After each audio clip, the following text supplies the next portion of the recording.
Today is sales day. You ready for this? Yes. People buy what they want, not what they need. Who knows what that means? Because I do. We all go to the supermarket and we intend on getting a few things. What do we wind up walking out with? A lot of crap that we don't need. Yes? Yes. The bubble gum, the this, the that, the other, the Red Bulls, everything over there in the checkout aisle where you can walk 2 aisles over for the 2-liter of soda and you get it for 99 cents. Meanwhile, you're paying $2 for what? The 20 ounce. Why do we do these things? Why do we upsell ourselves? Salespeople don't upsell us, we upsell ourselves because we buy what we want, not what we need. So now somebody explain that to me. On the checkout, everywhere that we go, we always grab something extra. Why do we want something extra? Come on. It's in front of you. Because it's in front of you. Why do we upgrade the car? Think about this. When you go buy a car, it comes with cloth seats or leather seats. Yes? Or vinyl. The stereo can be upgraded, yes or no, to the good speakers. You have all these different options, but did anybody ever think about there's not 20 options of cars there, there's only one car that they're talking about. So when they go upsell you, they're really talking about the what? The same car that's already there. A lot of us don't pay attention to that because we don't want to. What are we thinking? What are we thinking? Bells and whistles. What are we thinking? How other people will perceive us. That, hey, the more shit, the better it's going to be. Yes or no? Yes. Yeah. The same reason why, again, you go to the supermarket intending on just buying a few items, and then all of a sudden you're walking out with what? A cart full of shit that you really don't need, correct? Correct. Think about what we do for a living. We are salespeople. We are a sales company. Now, when we fill that cart for somebody, we just let them leave with what? The basic. The basics. But do people just want the basics? No. No. Because people always have other things that they what? They need, but also want. And they fulfill those wants with somebody else. Think about that. How many in here have dental or been to a dentist in the past year? Raise your hand. Oh, shit. But yet, you see product offerings that we give with just what? Fuller. Dental. No, with just health. And we always skip over the dental. Why is that, team? What are we scared of? What is every salesperson scared of in their profession? They're not going to take the original offer if I offer them something else. But yet you go to a fast food restaurant, McDonald's, do you want? Fries with that. Do you want fries with that? Do you want the Shake. supersize? So we have people that make an hourly wage who don't get commission for upselling you, asking, and they're not afraid because they're like, you know what? Logan's not going to cancel his hamburger if I ask him if he wants fries. Yeah. But as salespeople in the professional arena, we're always scared of asking for more, aren't we? Yes. You go to a new car salesman, they're always scared to do what? Ask you for something that you don't want because you never intended on getting it. Because inside their head, that's what they're thinking. But in your eyes, you're like, yeah, you know what? After I bought a car, I was going to put rims on it anyway. It would be nice if I can just get them now. No? No one thought that way? Yeah, I really like this car, but I really wish you had it in a different color, but you didn't ask, so I guess I'll have to settle for this one and be unhappy. You see, as salespeople, we're always scared because we think about ourselves before the consumer. Meanwhile, it's supposed to be the other way around. We're supposed to think about the consumer. Now, what are the needs of a consumer, which is you? What do you really want? Publix has that shit down, don't they? They know it. You walk in, they have everything that you want. And they say, just pick it. So if they're giving a variety to everybody and not just what they think that you should have, what should you do? The same. You should give somebody a platter and say, here's all the options. Would you like any of these with this? Who can say no? All of us. Who can say yes? All of us. Who could say yes if it's never offered? Nobody. Think about that. Now, as we progress in ourselves, and I put out bonuses, I put out all these things for salespeople. Would you know about bonuses if I never told you? Nope. Nope. Yes or no? No. Okay. So if I don't tell you about something, you don't know about something, then you won't want something and you won't do something for something. Does that make sense? Yes. So hence, what we do for a living, salespeople.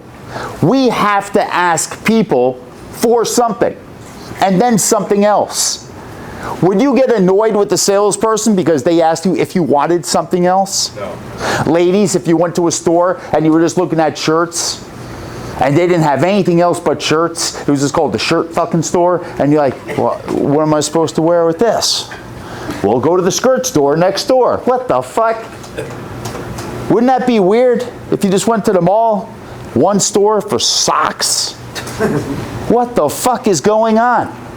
Even shoe stores sell what now? Clothes. Clothes. Accessories. Clothes.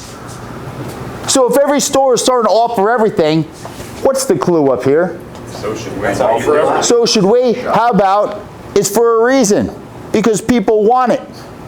Because people want it. Because we want convenience. Once again, convenience. Now, especially in phone sales, convenience is a factor because we're calling them up and making it easy for them. In 6 minutes, they can have the product that they need. But in 7 minutes, they can have all the products that they need and not have a what? Regret. Because when you leave something out, you leave something open for another salesperson. You're leaving a door open. And another salesperson could go in and say, oh, that guy Shane, he didn't tell you that this doesn't have dental? Huh. What else didn't he tell you? Think about that stuff. That car salesperson, he didn't tell you that this car comes in blue too? Isn't that the color that you wanted? Let us buy this back and get you what you want. It is so easy to overcome someone else, but not easy to overcome yourselves. So now write this down, reflexive questioning. Who knows what reflexive questioning is? Real quick, Hirsch. I can do that. Hirsch. Ask them so you respond. Josh. If I'll do X, obviously you would do Y. Okay, give me an example. Well, Give me an example. Anyone. If I could find a program that allows you to go to remain at your same doctor, obviously you'd want it to start on the first, wouldn't you? Okay, give me another example. Mike, obviously if this included dental, that's something you want to take advantage of, correct? Yes. All right, great. That's exactly why you have me on the phone. More importantly than that, you want your middle initial of your Write it down. Reflexive questioning is, if I can do this, would you be willing to do Y? Mr. Jones, if I can get this car in black, which is your favorite color, would you want to take possession today? Mrs. Jones, if I can get you the policy that will do everything for you medically, would you want it to start on the 1st or the 2nd? Mr. Jones, knowing that price is a consideration for you, if I found something within your budget, would you want to move forward with that today, or do you want to post-date that for tomorrow? Reflexive questioning is only asking somebody for a choice, and this goes for every single department.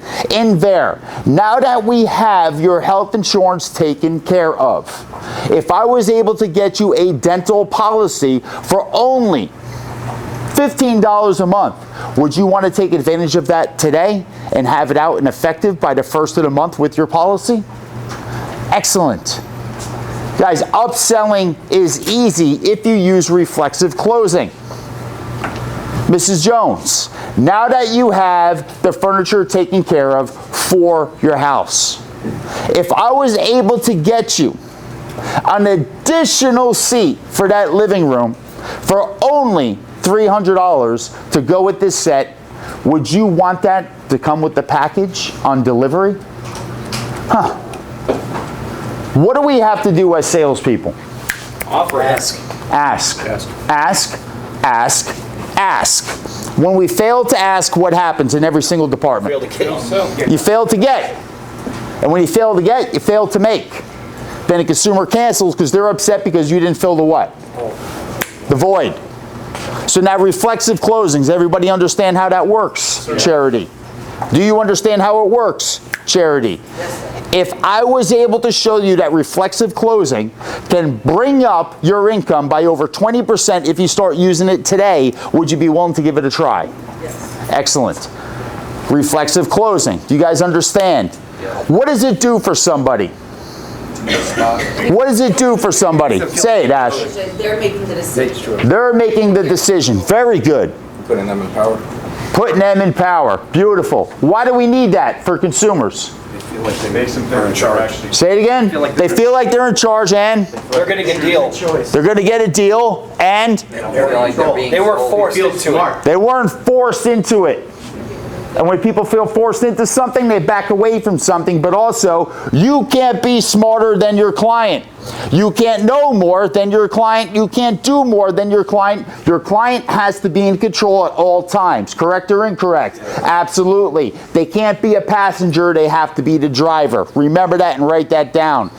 Customers, consumers, clients, Nicole, they cannot be a passenger. They have to be the driver. Driver of all decisions, the driver of the sales conversation, and the driver of what they want. Does that make sense there? So when you go upsell something, you can't just ask for a product. You have to make them feel like they what? Want it and already have it. What's another example of reflexive closing? Shane, do you remember? I'm sorry, I'm drawing break right. Okay, so now we have involvement questions inside reflexive closing. What's an involvement question once again? Did you know? Were you aware and did you know? Mr. Jones, did you know that 90% of individuals who purchase this product also upgrade themselves to this? The reason that I say that is most consumers return it because it didn't fit their standard. Now, before we move forward, if I was able to get you that now, is there any reason why you would cancel that later? Why do we have to do that? Bring up hidden objections. Bring up objections, kill the monster when it's small. We got to get rid of the objections and doubt. And then future pace. All in one. How easy is that? And if we don't do those things for every consumer, what occurs once again? Cancel. Nada. No sale and then regret. Now, next one. We associate those feelings, Charity, to a product. Now, associating the feelings to a product using reflexive closing, give me an example. Can you? No? Anyone? Give me an example. Associating feelings to a product using reflexive closing. Anyone? When you went Anyone? to the dentist and didn't have to pay for your cleaning, that obviously would make you feel good, wouldn't it? Okay, I'll take it. Tie it down. Shane, give me an example. Hey, Mike, did you know, or if you had a plan and you went to go see the doctor and the doctor turned you down, how would that make you feel? Horrible. Exactly why you have me on the phone. See, my job is to think about those things right now as opposed to being reactive. Salespeople on the spot. I love it, and that's exactly on point. So emotional closing inside reflexive closing. All you have to do is give an example of bringing up what? Negative pain. Negative pain, any kind of pain. Because if you bring up pain, what happens? And you get to fix it. You get to fix it. Thank you, Anthony. So now, the pain is everything in life. Remember that. We only buy things due to pain and have an avoid. Pain avoidance. We say, man, I can't take the bus no more. I need a what? Car, scooters, fucking something. Pair of shoes. Get me off of this goddamn bus. So now we have pain and we need to do what with it? Solve it. Solve it and get rid of it. That's every sale. Remember that. I'm hungry. Fucking pain. Solve it. Everything in life is painful unless you have a solution. So remember that in every department. Everything that you do in life. If you can solve the pain and get the consumer over it or yourself over it, everything is good. Yes or no? Yeah. All right. Next one. When I say compliment proceed, a lot of you really don't understand this. A lot of you use it the wrong way. So compliment proceed. Take this weekend. We had some political turmoil. We had somebody drop out of a race. Yes. But on it, even giving a negative connotation, even giving a negative speech, turned it positive. How? By endorsing the guy that beat him. Thank you. Compliment proceed. What came off of him? Maybe I'll question it differently. How did you perceive it? Oh, he's part of the team. He's all for it. It was the right. So we compliment proceed, then what can't happen in return? No retaliation. No retaliation. When you compliment and precede somebody, Mr. Jones, obviously a man of your stature understands this. Mrs. Jones, obviously you understand how this works. You're an intelligent woman. Am I right in saying that? When you do these things, can somebody attack you? No. Absolutely not. Because if they do, who's the asshole? They are. Do you understand that? So when somebody's being a jerk to you, all you have to do is kill with Kindness, compliments. and then what happens back? They like you diffuse the situation. They like you. like you. Isn't that crazy? Think about what happened once again. Now all of a sudden everyone that didn't like the guy was like, all right, well, that was a good speech. But no one can tell me a thing that he said. Correct or incorrect? Okay, so compliment, proceed. Give me an example. Sean. Mr. Tobias, an intelligent man just like yourself, obviously understands the need for health insurance for every family. I'll take it. Give me another one. I want compliment, proceed. Mr. Tobias, I'm so happy to be working with you. Most of the people that I speak to are completely incapable of grasping what I'm trying to tell you. Beautiful. Beautiful. Danny, give me another one. Mr. Jones, honestly, I've been working with thousands of people in your same situation, but you're the only one that asked me that specific question, so I'm not actually going to give you something that's going to work for you, not against you, so... I'll take it. Give me another one. Fuller. Mike, obviously, man of your stature appreciates this good smile. Am I right in saying that? I'll take it. Give me another one. Shane. Stop, Mike. You know this stuff. You've been through the ringer. More importantly than that, let's get this done. You know how this works. Beautiful. Anybody have any more? Because there's thousands. Anybody? Hey, you didn't No get one? your position by chance, Mike. Obviously, you got your position by making the best decision for your family. And that's exactly why we're on the phone. Beautiful. Let's go over it. You call somebody smart. You call somebody intelligent. You tell somebody they know what they're doing. That they're better than anybody else that you spoke to before. That they know this. What? You're making it so easy. Making it so easy for me, Mr. Jones. You have no idea about the kind of people I got to deal with. Now they feel obligated to fill that narrative. Beautiful. Say it again differently. Now they feel obligated to follow through with your suggestions because they don't want to go against you because you just complimented them. So you If they go against you, now what are they? Dumb for not doing it. Contradicted themselves. So now again, you have the associated feelings inside sales. Not only for them towards their product, but now for them towards you, and they're going to respect you more because you're complimenting them. How good does everybody feel with the compliment? And I'll prove to you that compliments fucking work. The Emmy Awards. What's an Emmy? Anyone raise your hand to define an Emmy for me? Anybody, now. Good. All right, stop. Let's go for the Democrat over there. Tom, what's an Emmy? Awards for outstanding. You just said award. I want a what is an Emmy? Television award. What is an Emmy? Recognition. Nothing! compliment. Well, what is it? A presumed recognition. Acknowledgement? Just what is an Emmy? Phillips, you're an actor. Huh? It's a hunk of metal. Costs about $60. It's a hunk of metal. It's fucking meaningless, really. Who gives meaning behind it? The peers. We do. Not even the peers. We do. Because people go turn on that TV. Not no more because the ratings came down. But people go turn on that TV and we go watch who's getting the Emmy tonight. But then you ask anybody who's watching, what is an Emmy? Oh, what do you mean? It's an award. I know it's an award, but what is it? What does it mean to them? Well, I mean, it's status. But we're watching other people seek recognition to get awards, and we're also... They're getting the fucking award, not you. The hell do you give a shit? It's going on their mantle. But yet we think about these things, and what is it? It's a compliment to them to say, Phillips, that was incredible. Incredible. The Honey, I Shrunk the Kids part is incredible. So we do these things, but then it makes somebody feel good, and they get up there and they give this speech. I couldn't have done it without everybody. And It's like, what the fuck you're getting? It was like, and then we start giving all this rigmarole shit. Now you do it for yourself. For a sale, what do you think the consumer's feeling? It's called accolades. That's what it is. We all want accolades, don't we? Yeah. We all want that recognition. What is that recognition giving you in here? Validation. Nicole, what is that recognition doing in here that you fight for number one so much? Because I'm the best. Because you're the best. And that's what we look for. You're damn right I'm the best. You're damn right I'm fucking smart. You're damn right I'm better than everybody else.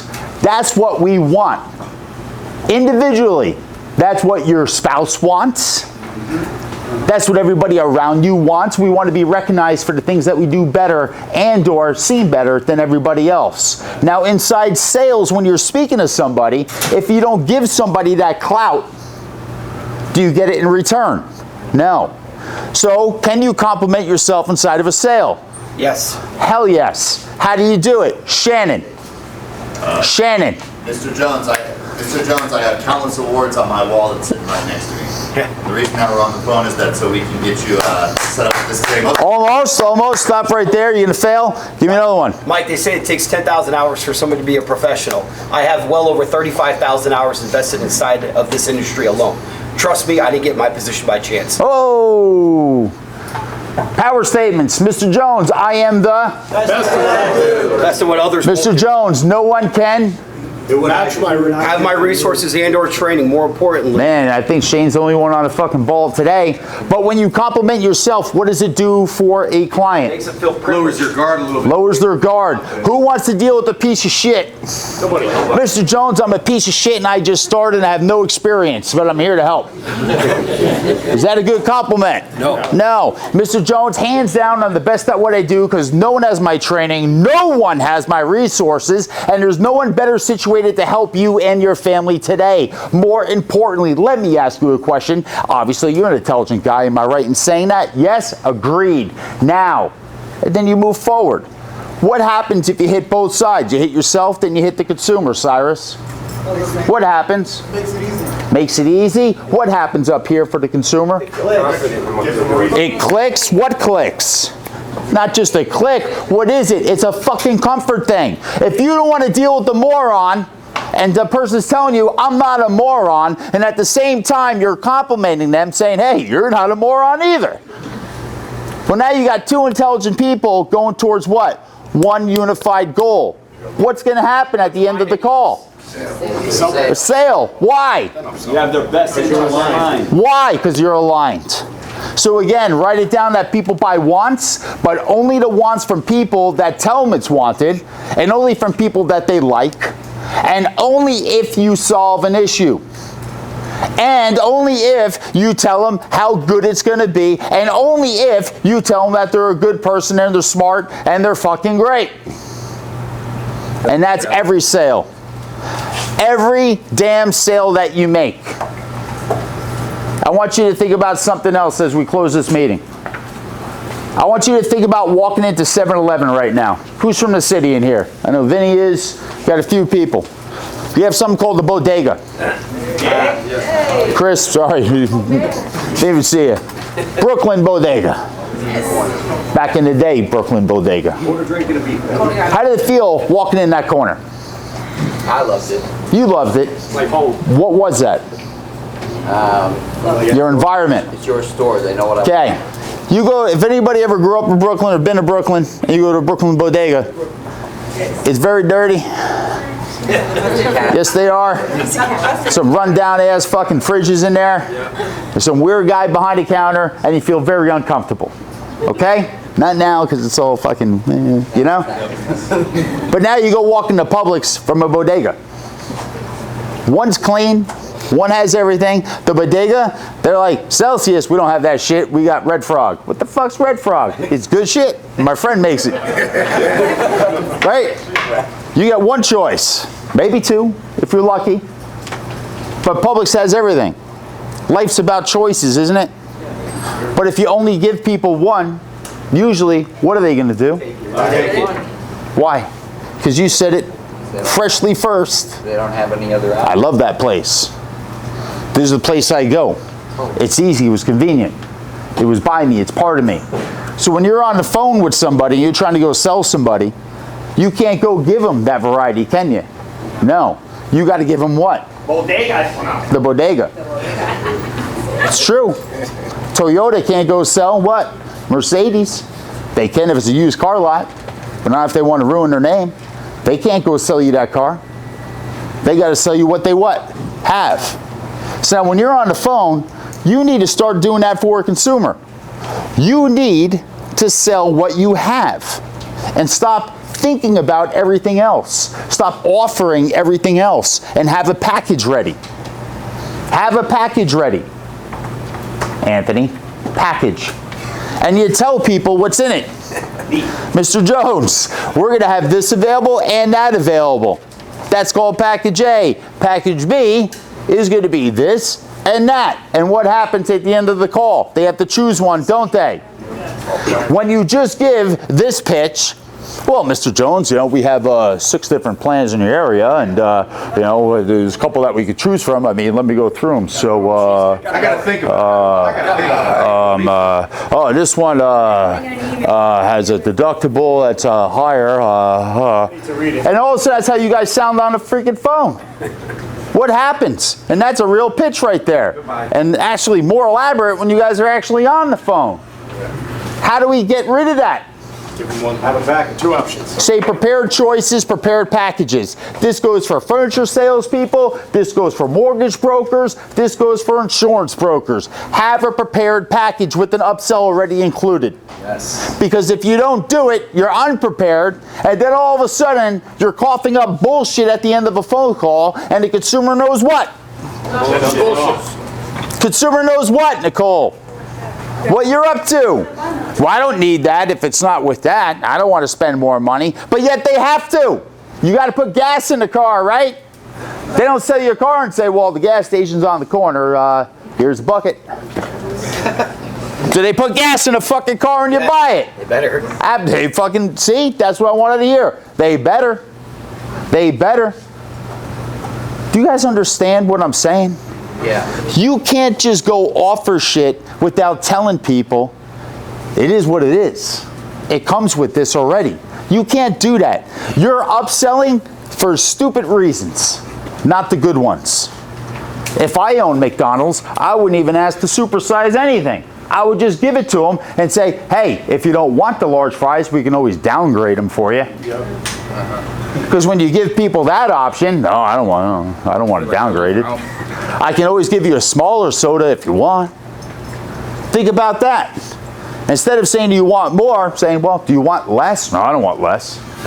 Does that make sense? Yeah. Now, when you offer a consumer something, think about that for them. Do you want more or do you want less? Yeah. So the key to sales is to offer more, Tom, and get them to take less. Or maybe not. Does that make sense to everybody? Yes. Yeah? All right. Today we're going to fucking have a good day. It's going to be a rocking day. You guys wrote 8,500 last week plus. Incredible job. I want to tout Anita. Anita stepped it the hell up. So yes, I do recognize you, Anita. Absolutely phenomenal job. But there's a group over here that I'm paying attention to. This section right here. Oh yeah. This whole table right here. They don't move. It is the most incredible thing. Is Mesk here, Ryan? I know George is here. Is your son here? No, he's not here. Well, this table over here does not move. As Ryan walks past them, they're writing a deal. They're writing a deal, writing another deal. And you know what time that they leave? When you all do. They stay after. Dylan's there pumping that shit out, looking at Nicole, giving this little eye right there, and Nicole's looking at him. Fuckers kept me here on Friday night, bro. Just battling it out. I'm just like, you all get a bonus, get the fuck out. I can't do it no more. Can't do it no more. Actually, Nicole told me that I was going to do it before I even did it. Like, they wouldn't leave, man. And that's the power of real salespeople. It really is. So hats off to Dylan and everyone else that sat at that table. Nicole, incredible job, right? How many sales do you have for the month? Do you know? At this point, maybe 500 something? Oh shit, man, right? Incredible. I want to say hats off to Chris, his wife. They came here on Saturday when a lot of you would not be here, and they came in as they weren't going to come in, and they said, fuck it, we have calls missing. I'm taking them. I'm taking them. And then you, wow. Took off. Brand new, outwriting 99% of our staff already. Great job. Great job. Guys, this week we have a goal of 10,000. 10,000.